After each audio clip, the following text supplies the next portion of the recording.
This is BH4K, and this is Total War, Warhammer 3, the Malakai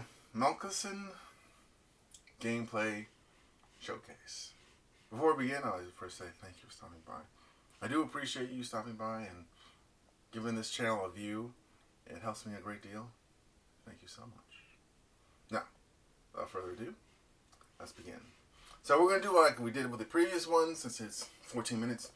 I'm not going to just, have you watch the whole trailer, because the trailer is in the description. You can find it there. You can find the link. Just click on it. Bing, bang, boom. You're there. We'll watch it, and we're going to talk about it. Bam! Nailed it. Inventive, quirky, dude. Anything and everything goes in the book. Malakai is kind of this ranged king of a character. He buffs artillery lines, and he's really good at striking from a distance. Let's sit back, have a tea and a biscuit, and watch the fireworks.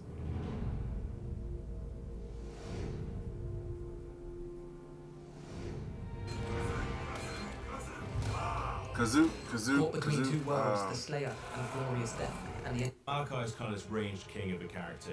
He buffs artillery lines, and he's really good at striking from a distance. Let's sit. Anything and... Let's look at the grudges here. Legendary grudge. We take the realms. Final War Vengeance. Oh, man. That's going to be an interesting fight between the Wood Elves.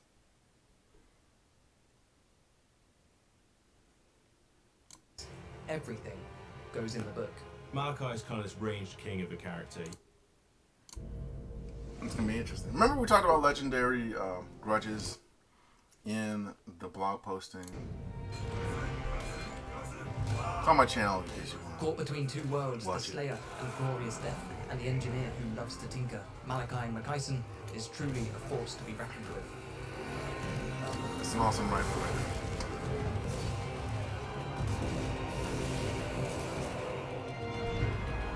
Malakai starts in control of Karakadrak and the giant Home Mountains, with Norskans to the west and east, Rats and Kislev to the south, and a whole host of demons to the north. There's no better testing ground for a genius engineer with a death wish. But that's enough about me. There are munitions to enhance and airships to fly. Many... You guys got that joke?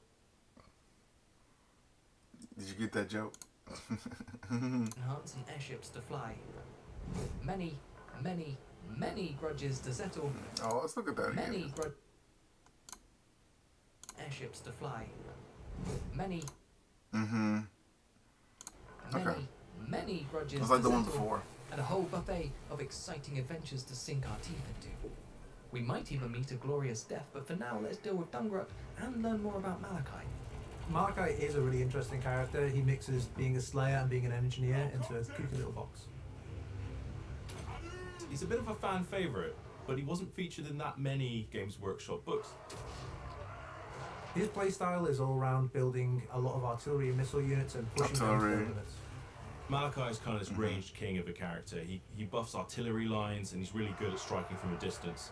Where he kind of falls down is in close range melee combat, where he can't really hold his own. You might say corner camping is a cowardly move, but I'm playing the waiting game. My cannons and gyrocopters have done some No, nice corner work. camping is a legitimate strategy. Always use it. Like some people say it's not a good strategy, but I say use it. There's so many things that you can do that really help your odds. Like, it's a variable strategy, in all things considered. Aided by Malakai's buffs, Gotrek and Felix are aided by Malakai's buffs. Magical attacks, armor, okay. Armor, missile, piercing missile, net damage. Base missile damage, okay, yeah. Is that an area of effect? No, it affects one ally. Gotrek and Felix are supporting the front line, and the Thunderers are picking off any upstarts getting too close. It's time for the main event. Let loose the spirit of Grumley. I'm curious to see what this looks like.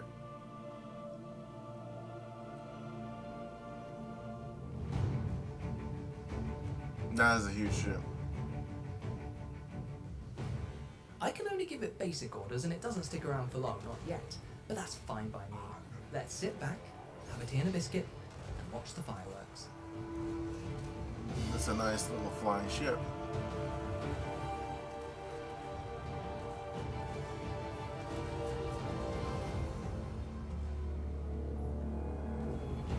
Tactical advantages abound, with the spirit of Grungni forever flying above us. Design insight shortly, but first, let's nose around. Ooh, look at that, we've got building options. Recruitment provides us with a limited number of units that we can recruit from anywhere on the campaign map. This also relates to any of our lords in the Spirit of Grungni's radius. Compartments aid in things like campaign movement, production, recruitment slots, unit experience, army upkeep, and increasing the time the Spirit of Grungni sticks around in battle. The Spirit of Grungni is tied to Malakai and gives him an immense advantage on the campaign map as well as in combat. Used at the right moment, and the Spirit can mean the difference between victory or defeat. So the Spirit of Grungni is kind of this calling power that we've never really had in Total War Warhammer before. The Spirit of Grungni forgoes the weakness of the Thunder Barge, which is getting into position. The Spirit... So, Spirit of Grungni seems like it's sort of like a summon, but it's more than that by the looks of it. Spirit can drop in at any place and unleash hell. Malakai will speak to the dwarf players that are looking for something a little bit new. A lot of our existing characters don't have that same pushing their boundaries and inventiveness that comes with him. Also, these adventures are really thematic. Mm-hmm. To fulfill the fantasy of a slayer, Malakai can set out on epic adventures which are not in Type 5. But the constant pull of machinery is the lifeblood of any true Dowie, and Malakai has perfectly married these two vital parts of himself. To that end, adventures are paired with a type of unit. These units are highly recommended used during the related adventure because when the axes are drawn, they'll give us a significant tactical advantage. We can use the higher adventure units mechanic. Let's look at that again. Looks like here on top, it looks like Dragon's Bane.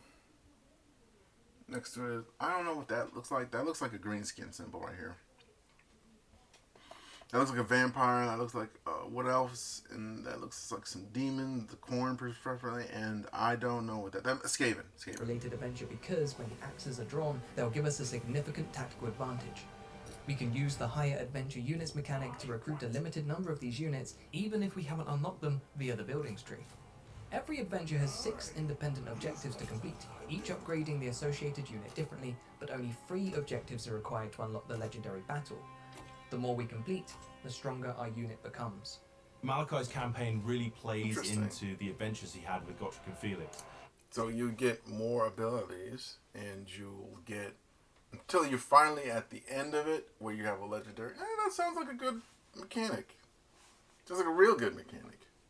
You'll be going around the world, collecting technologies and fighting these awesome battles. And as part of that, we incentivize you to upgrade some units which will be pretty pivotal in the success in taking on that beast. Malakai is different from other Slayers. Most of them are desperate to fulfill their oath. He's got some things to tinker with before that. As I've completed all 6 objectives, ever the overachiever, the legendary battle is unlocked. Before we go face our potential death, let's have a wee peek at the changes to the Dowie tech tree. I love trees, and now we've got 2 distinctive ones, guilds and clans. As we've been playing more aggressively, I've gone full throttle into the clans tree. Okay, so I like this change because the old tree was very cumbersome. It had a lot of stuff on it, but I don't think that's necessarily bad. It's just that when you have a lot of stuff on it, it can be overwhelming. You don't know what you really track you want to go on.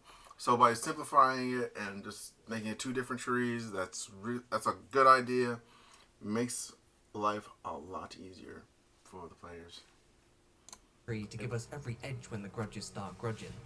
Check out the blog to see the full changes to the dwarf factions, or stick around and watch me shoot this cannon. We'll watch the Oh, silly old... I have a video on the blog already. I told you guys about that. They're cavalry sneakily trying to get to our cannons. Thankfully, we have a shield of miners. And the miners go. No, you're not supposed to go behind the miners. I'm going to pretend that's not happening and summon the spirit of Grungni. Yeah, I'm the same way too. It's so bad. I was like, you know what? Let's pretend that's not happening. Yep, I've really dropped the ball here. These horses aren't going down. Maybe the Thunderers can help. Hey, it could be worse. At least the dragons aren't here yet. There they are. Yeah, there they are. Yes, This is funny. I do like the jokes here. They've improved the jokes This is a bit. fine. We've still got one That's cannon. good. We only need one. Have a little fun with it. Otherwise, what's the point?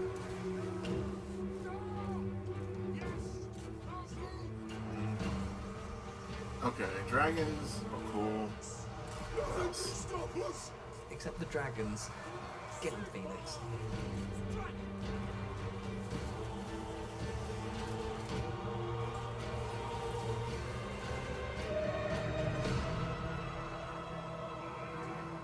Right, well, that could have gone worse, but with the dragons dealt with, we're on the cusp of victory. One adventure down.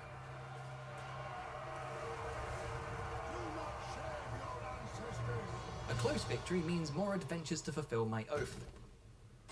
Jamek Grimbrow, our demon slayer lord, has already started around her fisticuffs with the Chaos Dwarf, so I suppose I'll start working on the Dreadquake Destruction adventure. The Chaos And Dwarves, as I okay. started a new adventure, that associated unit becomes open to me through the Higher Adventures unit tab. Malakai's fantasy is one of really two halves. He's a slayer, but he's also this eccentric genius engineer. So for players who want to tinker with all various types of dwarf technology whilst also adhering to the strict rules of the Slayer Oath, this is your guy. I haven't mentioned it up till now, but our more perceptive viewers would have noticed the different numbers over the heads of characters and settlements. No, we're not ranking them, though Malakai's an obvious 10. This is the update to the grudge system. We wanted the grudge system to play a bigger part in dwarf campaigns and have a larger impact. To achieve this, grudges now work over a cycle of 10 turns called the Age of Reckoning. The number looming menacingly over a character's head indicates how many grudges they've incurred. Throughout the 10-turn cycle, we want to build the highest number possible. The more grudges settled, the better our potential rewards in both campaign buffs and access to Grudge Settler units will be. Grudges can be incurred by different means. Someone occupying a dwarven settlement that isn't a dwarf. Trespassing. Raiding. Attacking. Looking at me funny. Asking annoying questions. Not saying thank you when I hold the door open for you last Thursday, Andrew. And factions What? alliances. I feel like that was Everything personal, as Andrew. Everything goes in the book. Speaking of, the book's had a small makeover. I It now noticed. has tabs. Let's flick through them. Legendary Grudges are long-term campaign goals offering powerful rewards. Completing Retake the Realms, for example, gives you a hefty chunk of settled grudges and reopens the Underway, allowing quick and easy passage around the region. In the Legendary Lords tab, we can compare our settled grudges against our fellow Dowie, and, if formidable enough, confederate them. Finally, the Grudge Settlers tab gives us an overview of all the Grudge Settler units and at what grudge level they're unlocked. I like the UI. I like the overall setup of it. I like the you can confederate legendary lords way easier now as Dowie. Before you could confederate them easy too, but I like this system better. You can confederate them across the map and everything, so long as you have a ton of grudges settled. Once an Age of Reckoning is done, you have the choice to take a 10-turn break from grudging or immediately jump back in, righting wrongs. We took a look at the grudge mechanic and thought the flavour was there, but the gameplay was a little stagnant. So we've added some more dynamism to how grudges are distributed, so you can always see who needs a grudgeon. Malakai's glorious death eludes him still, but perhaps not for much longer. We've stress-tested our gyrocopters and tweaked them silly. We're now ready to face the Dawizar in a battle that will no doubt be remembered in song. Or at least interpretive dance.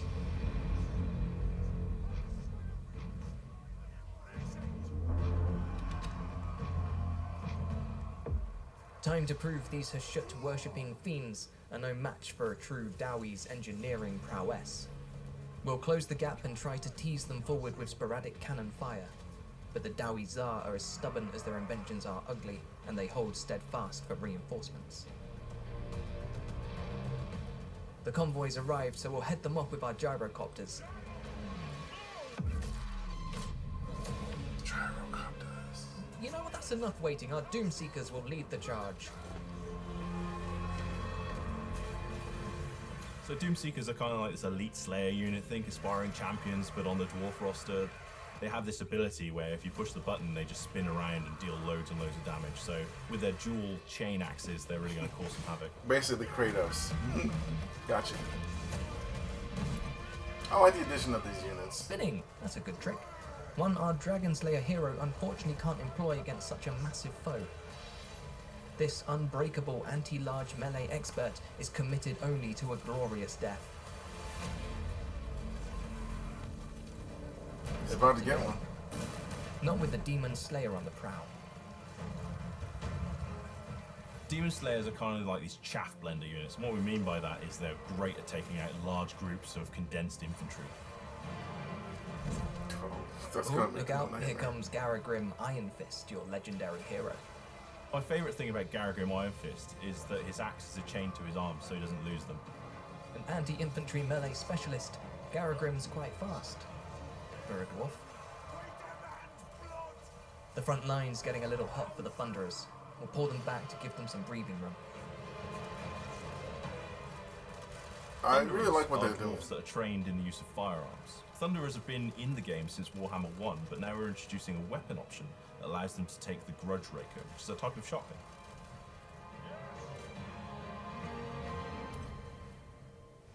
Away from the bulk of the battle, our gyrocopters and the Spirit make short work of the incoming reinforcements. A good thing too, because we've just unleashed the Slayer Pirates. Slayer Pirates were first introduced in Good Warhammer idea 4 with the and theme Decay. song. They're kind of Good these idea. cutlass and pistol-wielding badasses that drink rum filled with gunpowder and iron filings, so pretty sus. This is a fun update. I'm We glad they didn't did quite this. manage to catch the train. I don't make that's not a pun. And it's wrecking havoc with the Thunderers. Time for the Goblin Hewer. The Goblin here is a spinning construction. I like the showing death off the mayhem units at that the land. fires axes in rapid succession at the enemies. Once the ammunition has all been depleted, though, it's also crewed by Slayers, which then run headlong into the battle. With the Hewer's Still help, with we've the managed to song. pull the Grim Delvers back. Still with the shanty. Add a shanty from the Long Drong Slayer Pirates. And a war cry from the Brotherhood of Grimnir. And the front line is all but secure. Let's unleash the Thunder Barge. The Thunder Barge is the ultimate expression of Dwarven air power.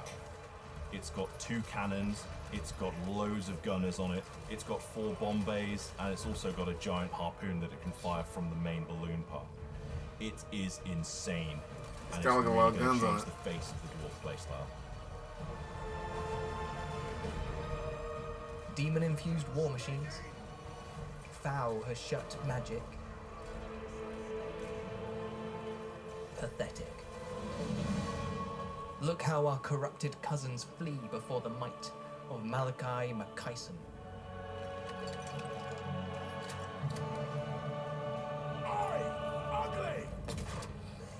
Alas, our victory falls hollow for the master of innovation.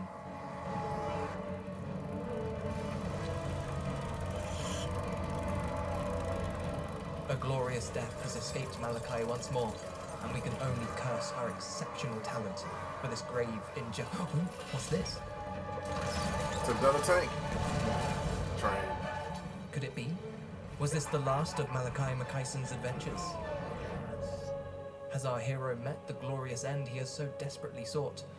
Or will you see just how far his inventions will take him? I love it. It's a lot. I was quiet to various parts because I was just like letting it just wash over. I'm like, yes. I was sitting there nodding, yes, yes, yes to all of this. This looks like a good update, and also they're all separate, and they're not one big condensed update. DLC. So you can buy all these DLCs separately, but they're giving all this free update stuff coming in, and plus there's a new legendary lord, a free legendary lord. I think I'll probably look at that later today. Let me know what you guys think in the comment section. It's CVH4K, and this has been Malakai Milkinson's gameplay showcase from Total War Warhammer 3. I'll catch you in the next one. Take care.